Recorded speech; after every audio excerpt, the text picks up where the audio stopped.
ত্রয়োদশ জাতীয় সংসদ নির্বাচনে জয়ী নতুন সদস্যদের শপথ কে পড়াবেন তা নির্বাচন কমিশন ইসির পক্ষ থেকে নিশ্চিত করা হয়েছে। সাধারণত বিদায়ী স্পিকার বা ডেপুটি স্পিকার নতুন এমপিদের শপথ পাঠ করান, কিন্তু বর্তমানে শিরিন শারমিন চৌধুরী স্পিকার পদ থেকে পদত্যাগ করেছেন। আর ডেপুটি স্পিকার শামসুল হক টুকু কারাগারে থাকায় তারা শপথ পড়াতে পারছেন না। তাই নতুন সংসদ সদস্যদের শপথ পড়ানোর দায়িত্ব পালন করবেন প্রধান নির্বাচন কমিশনার সিইসি। বৃহস্পতিবার এ তথ্য জানিয়েছেন ইসি সদস্য আব্দুর রহমানেল মাসুদ।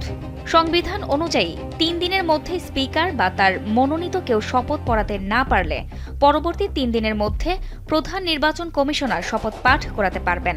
নির্বাচন কমিশন জানিয়েছেন, শপথ প্রক্রিয়া সংবিধান ও নিয়ম অনুযায়ী হবে। নতুন সংসদ সদস্যরা দায়িত্ব গ্রহণের সময় দেশের আইন ও সংবিধান মেনে চলতে হবে। এই সিদ্ধান্তের মাধ্যমে নিশ্চিত হচ্ছে যে নতুন সংসদ কার্যক্রম সুষ্ঠুভাবে শুরু হবে এবং দেশের সংবিধান মেনে নতুন এমপিরা দায়িত্ব নেবেন।